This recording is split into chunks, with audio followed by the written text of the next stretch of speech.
आप सब श्री वाल्मीकि निर्मित आर्ष रामायण आदि काव्य के बालकांड में 36वां सर्ग। विश्वामित्र की बात समाप्त होने पर श्री राम और लक्ष्मण दोनों वीरों ने उनकी कही हुई कथा का अभिनंदन करके मुनिवर विश्वामित्र से इस प्रकार कहा। ब्राह्मण, आपने यह बड़ी उत्तम धर्मयुक्त कथा सुनाई। अब आप गिरिराज हिमवान की ज्येष्ठ पुत्री गंगा के दिव्यलोक तथा मनुष्यलोक से संबंध होने का वृतांत विस्तार के साथ सुनाइए, क्योंकि आप विस्तृत वृतांत के ज्ञाता हैं। लोक को पवित्र करने वाली गंगा किस प्रकार से 3 मार्गों में प्रवाहित होती है।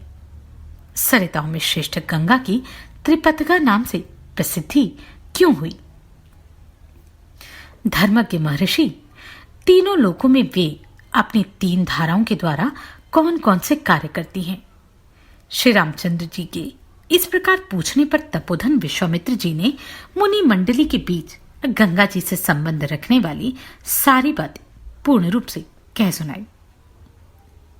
श्री राम, पूर्व काल में महातपस्वी भगवान नीलकंठ ने उमा देवी के साथ विवाह करके उनको नववधू के रूप में अपने निकट आई देख उनके साथ रति क्रीड़ा आरंभ की। परम बुद्धिमान महान देवता भगवान नीलकंठ के उमा देवी के साथ क्रीड़ा विहार करते 100 दिव्य वर्ष बीत गए। शत्रु को संताप देने वाले श्री राम इतने वर्षों तक विहार के बाद भी महादेव जी के उमा देवी के गर्भ से कोई पुत्र नहीं हुआ। यह देख ब्रह्मा आदि सभी देवता उन्हें रोकने को उद्योग करने लगे।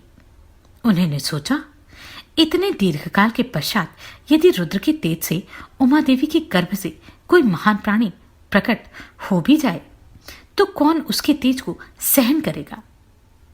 यह विचार कर सब देवता भगवान शिव के पास जा उन्हें प्रणाम करके यूं बोले, इस लोक के हित में तत्पर रहने वाले देवदेव महादेव देवता आपके चरणों में मस्तक झुकाते हैं। इससे प्रसन्न होकर आप इन देवताओं पर कृपा करें। सुश्रेष्ठ, ये लोग आपके तेज को नहीं धारण कर सकेंगे, अतः आप क्रीड़ा से निवृत्त हों। वेद बोधित तपस्या से युक्त होकर उमा देवी के साथ तप कीजिए। तीनों लोकों के हित की कामना से अपने तेज अर्थात वीर्य को तेज स्वरूप अपने आप में ही धारण कीजिए। इन सब लोकों की रक्षा कीजिए, लोकों का विनाश न कर डालिए। देवताओं की यह बात सुनकर सर्वलोक महेश्वर शिव ने बहुत अच्छा कहकर उनका अनुरोध स्वीकार कर लिया। फिर उनसे इस प्रकार कहा, देवताओं, उमा सहित मैं अर्थात हम दोनों अपने तेज से ही तेज को धारण कर लेंगे। पृथ्वी आदि सभी लोगों के निवासी शांति लाभ करें। किंतु सुश्रेष्ठगण, यदि मेरा यह सर्वोत्तम तेज वीर क्षुब्ध होकर अपने स्थान से स्खलित हो जाए तो उसे कौन धारण करेगा, यह मुझे बताओ। उनके ऐसा कहने पर देवताओं ने वृषभध्वज भगवान शिव से कहा, भगवान, आज आपका जो तेज क्षुब्ध होकर गिरेगा उसे ये पृथ्वी देवी धारण करेंगी। देवताओं का यह कथन सुनकर महाबली देवेश्वर शिव ने अपना तेज छोड़ा, जिससे पर्वत और वनों सहित यह सारी पृथ्वी व्याप्त हो गई। तब देवताओं ने अग्निदेव से कहा, अग्नि, तुम वायु के सहयोग से भगवान शिव के इस महान तेज को अपने भीतर रख लो। अग्नि से व्याप्त होने पर वह तेज श्वेत पर्वत के रूप में परिणत हो गया। साथ ही वहां दिव्य सरकंडों का वन भी प्रकट हुआ, जो अग्नि और सूर्य के समान तेजस्वी प्रतीत होता था। उसी वन में अग्निजनित महातेजस्वी कार्तिकेय का प्रादुर्भाव हुआ। तदनंतर ऋषियों सहित देवताओं ने अत्यंत प्रसन्नचित होकर देवी उमा और भगवान शिव का बड़े भक्तिभाव से पूजन किया। श्री राम इसके बाद गिरिजा नंदिनी उमा के नेत्र क्रोध से लाल हो गए। उन्होंने समस्त देवताओं को रोषपूर्वक शाप दे दिया। वे बोली, देवताओं, मैंने पुत्र प्राप्ति की इच्छा से पति के साथ समागम किया था, परंतु तुमने मुझे रोक दिया। अतः अब तुम लोग भी अपनी पत्नियों से संतान उत्पन्न करने योग्य नहीं रह जाओगे। आज से तुम्हारी पत्नियां संतान उत्पादन नहीं कर सकेंगी, संतानहीन हो जाएंगी।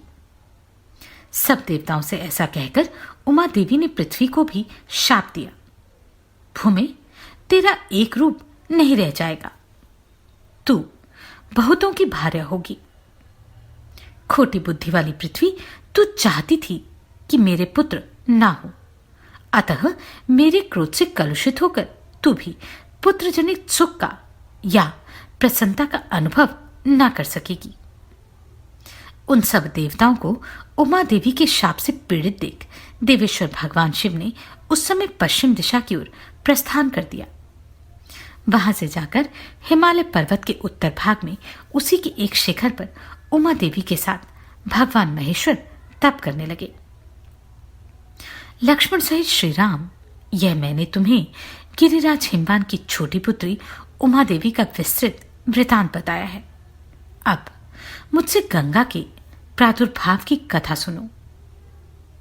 इस प्रकार श्री वाल्मीकि निर्मित आर्ष रामायण आदि काव्य के बालकांड में 36वां सर्ग पूरा हुआ।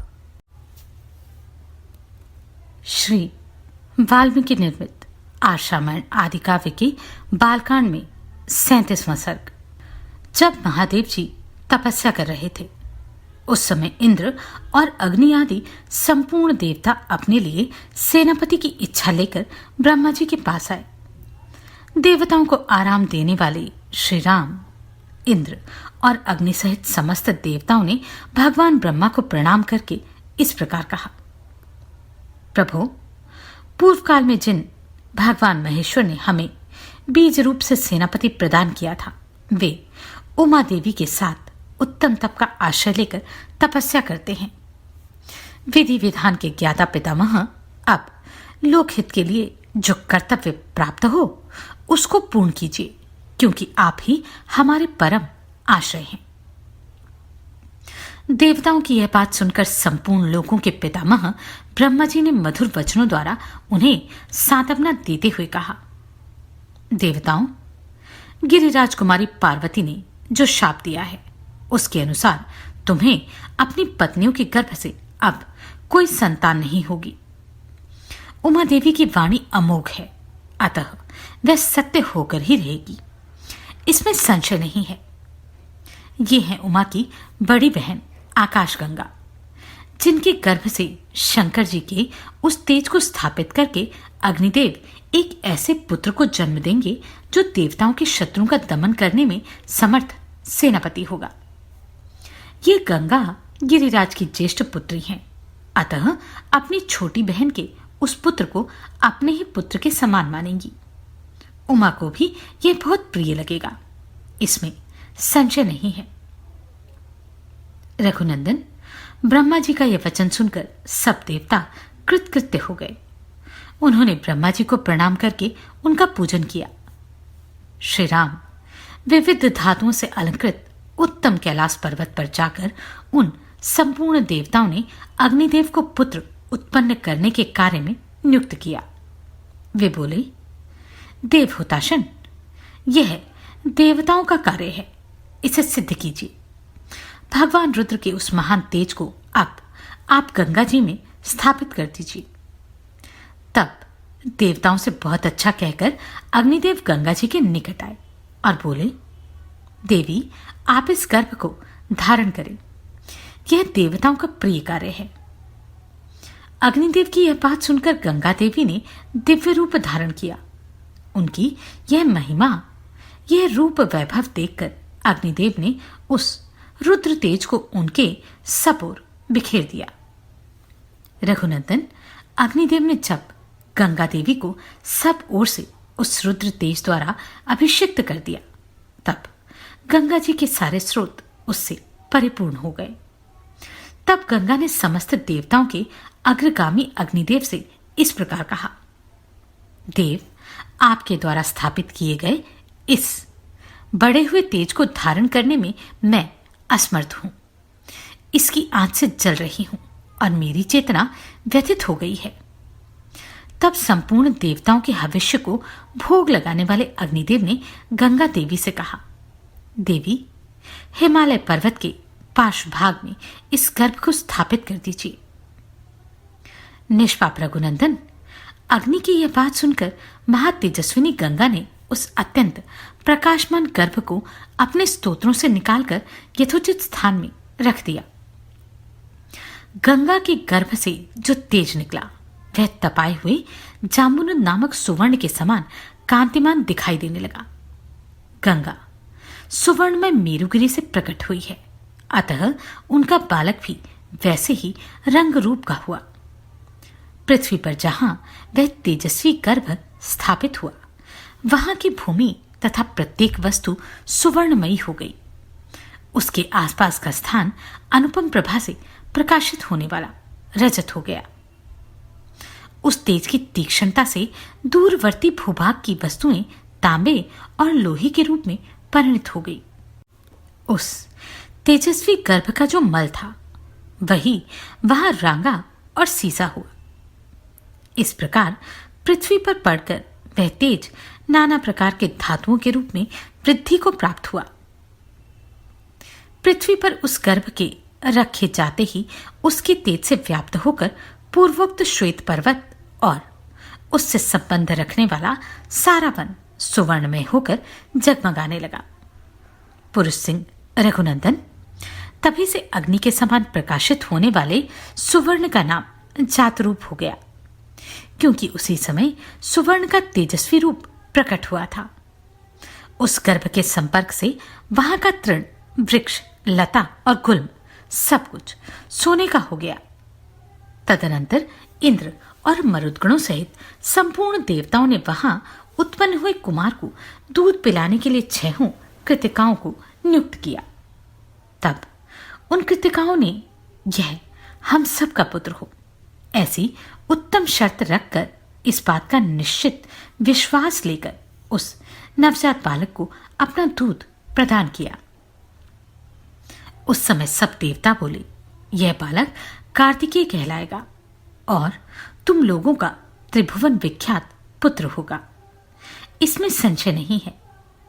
देवताओं का यह अनुकूल वचन सुनकर शिव और पार्वती से स्कंदित अर्थात स्खलित तथा गंगा द्वारा गर्भस्राव होने पर प्रकट हुए अग्नि के समान उत्तम प्रभा से प्रकाशित होने वाले उस बालक को कृतिकाओं ने नहलाया। काकुत्स कुलभूषण श्री राम अग्नितुल्य तेजस्वी महाबाहु कार्तिकेय गर्भस्राव काल में स्कंदित हुए थे, इसलिए देवताओं ने उन्हें स्कंद कहकर पुकारा। तदनंतर कृतिकाओं के स्तनों में परम उत्तम दूध प्रकट हुआ। उस समय स्कंद ने अपने 6 मुख प्रकट करके उन 6 का एक साथ ही स्तनपान किया। एक ही दिन दूध पीकर उस सुकुमार शरीर वाले शक्तिशाली कुमार ने अपने पराक्रम से दैत्यों की सारी सेनाओं पर विजय प्राप्त कर ली। तत्पश्चात अग्नि आदि सब देवताओं ने मिलकर उन महातेजस्वी स्कंद का देवसेनापति के पद पर अभिषेक किया। श्री राम, ये मैंने तुम्हें गंगा जी के चरित्र को विस्तार पूर्वक बताया है, साथ ही कुमार कार्तिकेय के जन्म का भी प्रसंग सुनाया है, जो श्रोता को धन्य एवं पुण्यात्मा बनाने वाला है। काकुत्स्थ, इस पृथ्वी पर जो मनुष्य कार्तिकेय में भक्तिभाव रखता है वह इस लोक में दीर्घायु तथा पुत्र पौत्रों से संपन्न हो मृत्यु के पश्चात स्कंद के लोक में जाता है। इस प्रकार वाल्मीकि निर्मित आर्ष रामायण आदि काव्य के बालकांड में 37वां सर्ग पूरा हुआ। श्री वाल्मीकि निर्मित आर्ष रामायण आदि काव्य के बालकांड में 38वां सर्ग। विश्वामित्र जी ने मधुर अक्षरों से युक्त यह कथा श्री राम को सुनाकर फिर उनसे दूसरा प्रसंग इस प्रकार कहा। वीर, पहले की बात है, अयोध्या में सगर नाम से प्रसिद्ध एक धर्मात्मा राजा राज्य करते थे। उन्हें कोई पुत्र नहीं था, अतः वे पुत्र प्राप्ति के लिए सदा उत्सुक रहा करते थे। श्री राम, विदर्भ राजकुमारी केशिनी राजा सगर की ज्येष्ठ पत्नी थी। वह बड़ी धर्मात्मा और सत्यवादिनी थी। सगर की दूसरी पत्नी का नाम सुमति था। वह अरिष्ट नेमी कश्यप की पुत्री तथा गरुड़ की बहन थी। महाराज सगर अपनी उन दोनों पत्नियों के साथ हिमालय पर्वत पर जाकर भृगु प्रसत्रवण नामक शिखर पर तपस्या करने लगे। 100 वर्ष पूर्ण होने पर उनकी तपस्या द्वारा प्रसन्न हुए सत्यवादियों में श्रेष्ठ महर्षि भृगु ने राजा सगर को वर दिया, निष्पाप नरेश, तुम्हें बहुत से पुत्रों की प्राप्ति होगी। पुरुष प्रवर, तुम इस संसार में अनुपम कीर्ति प्राप्त करोगे। तात, तुम्हारी एक पत्नी तो एक ही पुत्र को जन्म देगी जो अपनी वंश परंपरा का विस्तार करने वाला होगा, तथा दूसरी पत्नी 60,000 पुत्रों को जन्म देने वाली होगी। महात्मा भृगु जब इस प्रकार कह रहे थे, उस समय उन दोनों राजकुमारियों अर्थात रानियों ने उन्हें प्रसन्न करके स्वयं भी अत्यंत आनंदित हो दोनों हाथ जोड़कर पूछा, ब्राह्मण, किस रानी के एक पुत्र होगा और कौन बहुत से पुत्रों की जननी होगी? हम दोनों ये सुनना चाहती हैं। आपकी वाणी सत्य हो। उन दोनों की यह बात सुनकर परम धर्मात्मा भृगु ने उत्तम वाणी में कहा, देवियों, तुम लोग यहां अपनी इच्छा प्रकट करो। तुम्हें वंश चलाने वाला एक ही पुत्र प्राप्त हो अथवा महान बलवान यशस्वी एवं अत्यंत उत्साही बहुत से पुत्र, इन दोनों वरों में से तुम जिसको भी ग्रहण करना चाहती हो कर सकती हो। रघुकुल नंदन श्री राम मुनि का यह वचन सुनकर केशिनी ने राजा सगर के समीप वंश चलाने वाले एक ही पुत्र का वरण किया। तब गरुण की बहन सुमति ने महान उत्साही और यशस्वी 60,000 पुत्रों को जन्म देने का वर प्राप्त किया। रघुनंदन तदनंतर रानियों सहित राजा सगर ने महर्षि की परिक्रमा करके उनके चरणों में मस्तक झुकाया और अपने नगर को प्रस्थान किया। कुछ काल व्यतीत होने पर बड़ी रानी केशिनी ने सगर के औरस पुत्र असमंच को जन्म दिया। पुरुष सिंह छोटी रानी सुमति ने तुम्बी के आकार का एक गर्भपिंड उत्पन्न किया। उसको फोड़ने से 60,000 बालक निकले। उन्हें घी से भरे हुए घड़ों में रखकर धाइयां उनका पालन पोषण करने लगी। धीरे धीरे जब बहुत दिन बीत गए तब वे सभी बालक युवावस्था को प्राप्त हुए। इस प्रकार दीर्घकाल के पश्चात राजा सगर के रूप और युवावस्था से सुशोभित होने वाले 60,000 पुत्र तैयार हो गए। नरश्रेष्ठ रघुनंदन, सगर का ज्येष्ठ पुत्र असमंज नगर के बालकों को पकड़कर सरयू के जल में फेंक देता और जब वे डूबने लगते तब उनकी ओर देखकर हंसा करता था। इस प्रकार पापाचार में प्रवृत्त होकर जब वह सत्पुरुषों को पीड़ा देने और नगर निवासियों का अहित करने लगा तब पिता ने उसे नगर से बाहर निकाल दिया। असमंज के पुत्र का नाम अंशुमान। वह बड़ा ही पराक्रमी, सबसे मधुर वचन बोलने वाला तथा सब लोगों को प्रिय था। नरश्रेष्ठ, कुछ काल के अनंतर महाराज सगर के मन में यह निश्चित विचार हुआ कि मैं यज्ञ करूं। यह दृढ़ निश्चय करके वह वेदवेता नरेश अपने उपाध्यायों के साथ यज्ञ करने की तैयारी में लग गए। इस प्रकार श्री वाल्मीकि निर्मित आर्ष रामायण आदि काव्य के बालकांड में 38वां सर्ग पूरा हुआ। श्री वाल्मीकि निर्मित आर्ष रामायण आदि काव्य के बालकांड में 39वां सर्ग। विश्वामित्र की कही हुई कथा सुनकर श्री रामचंद्र जी बड़े प्रसन्न हुए। उन्होंने कथा के अंत में अग्नितुल्य तेजस्वी विश्वामित्र मुनि से कहा, ब्राह्मण, आपका कल्याण हो। मैं इस कथा को विस्तार के साथ सुनना चाहता हूं। मेरे पूर्वज महाराज सगर ने किस प्रकार यज्ञ किया था। उनकी यह बात सुनकर विश्वामित्र जी को बड़ा कौतूहल हुआ। वे यह सोचकर कि मैं जो कुछ कहना चाहता हूं उसी के लिए ये प्रश्न कर रहा है, जोर जोर से हंस पड़े। हंसते हुए से उन्होंने श्री राम से कहा, राम, तुम महात्मा सगर के यज्ञ का विस्तार पूर्वक वर्णन सुनो। पुरुषोत्तम, शंकर जी के ससुर हिमवान नाम से विख्यात पर्वत विंध्याचल तक पहुंचकर तथा विंध्य पर्वत हिमवान तक पहुंचकर दोनों एक दूसरे को देखते हैं। इन दोनों के बीच में दूसरा कोई ऐसा ऊंचा पर्वत नहीं है जो दोनों के पारस्परिक दर्शन में बाधा उपस्थित कर सके।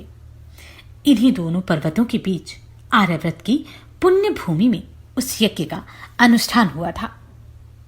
पुरुष सिंह वही देश यज्ञ करने के लिए उत्तम माना गया है। तात कुकुत्स नंदन राजा सगर की आज्ञा से यज्ञ अश्व को रक्षा का भार सुदृढ़ धनुर्धर महारथी अंशुमान ने स्वीकार किया था, परंतु पर्व के दिन यज्ञ में लगे हुए राजा सगर के यज्ञ संबंधी घोड़े को इंद्र ने राक्षस का रूप धारण करके चुरा लिया।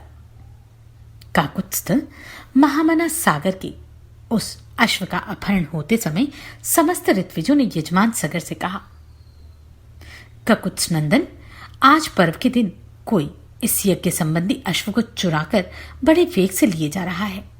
आप चोर को मारिए और घोड़ा वापस लाइए, नहीं तो यज्ञ में विघ्न पड़ जाएगा और वह हम सब लोगों के लिए अमंगल का कारण होगा। राजन, आप ऐसा प्रयत्न कीजिए जिससे यह यज्ञ बिना किसी विघ्न बाधा के परिपूर्ण हो। उस यज्ञ सभा में बैठे हुए राजा सगर ने उपाध्यायों की बात सुनकर अपने 60,000 पुत्रों से कहा, पुरुष प्रवर पुत्रों, ये महान यज्ञ वेद मंत्रों से पवित्र अंतःकरण वाले महाभाग महात्माओं द्वारा संपादित हो रहा है, अतः यहां राक्षसों की पहुंच हो ऐसा मुझे नहीं दिखाई देता। अतः यह अश्व चुराने वाला कोई देवकोटि का पुरुष होगा। अतः पुत्रों, तुम लोग जाओ, घोड़े की खोज करो, तुम्हारा कल्याण हो। समुद्र से घिरी हुई इस सारी पृथ्वी को छान डालो, एक एक योजन विस्तृत भूमि को बांटकर उसका चप्पा चप्पा देख डालो। जब तक घोड़े का पता न लग जाए तब तक मेरी आगे से इस पृथ्वी को खोदते रहो। इस खोदने का एक ही लक्ष्य है, उस अश्व के चोर को ढूंढ निकालना। मैं यज्ञ की दीक्षा ले चुका हूं, अतः स्वयं उसे ढूंढने के लिए नहीं जा सकता। इसलिए जब तक उस अश्व का दर्शन न हो तब तक मैं उपाध्यायों और पौत्र अंशुमान के साथ यहीं रहूंगा। श्री राम पिता के आदेश रूपी बंधन से बंधकर वे सभी महाबली राजकुमार मन ही मन हर्ष का अनुभव करते हुए भूतल पर विचरने लगे। सारी पृथ्वी का चक्कर लगाने के बाद भी उस अश्व को ना देखकर उन महाबली पुरुष सिंह राजपुत्रों ने प्रत्येक के हिस्से में एक एक योजन भूमि का बंटवारा करके अपनी भुजाओं द्वारा उसे खोदना आरंभ किया। उनकी उन भुजाओं का स्पर्श वज्र के स्पर्श की भांति दुस्सह था। रघुनंदन उस समय वज्रतुल्य शूलों और अत्यंत दारुण हलों द्वारा सब ओर से विदीर्ण की जाती हुई वसुधा आर्तनाद करने लगी। रघुवीर उन राजकुमारों द्वारा मारे जाते हुए नागों, असुरों, राक्षसों तथा दूसरे दूसरे प्राणियों का भयंकर आर्तनाद गूंजने लगा। रघुकुल को आनंदित करने वाले श्री राम अपने 60,000 योजन की भूमि खोद डाली, मानो वे सर्वोत्तम रसातल का अनुसंधान कर रहे हों। नरश्रेष्ठ राम इस प्रकार पर्वतों से युक्त जम्बूद्वीप की भूमि खोदते हुए वे राजकुमार सब ओर चक्कर लगाने लगे। इसी समय गंधर्वों, असुरों और नागों सहित संपूर्ण देवता मन ही मन घबरा उठे और ब्रह्मा जी के पास गए। उनके मुख पर विषाद छा रहा था, वे भय से अत्यंत संत्रस्त हो रहे थे। उन्होंने महात्मा ब्रह्मा जी को प्रसन्न करके इस प्रकार कहा, भगवान, सगर के पुत्र इस सारी पृथ्वी को खोद डालते हैं और बहुत से महात्माओं तथा जलचारी जीवों का वध कर रहे हैं। यह हमारे यज्ञ में विघ्न डालने वाला है। यह हमारा अश्व चुरा कर ले जाता है, ऐसा कहकर वे सगर के पुत्र समस्त प्राणियों की हिंसा कर रहे हैं।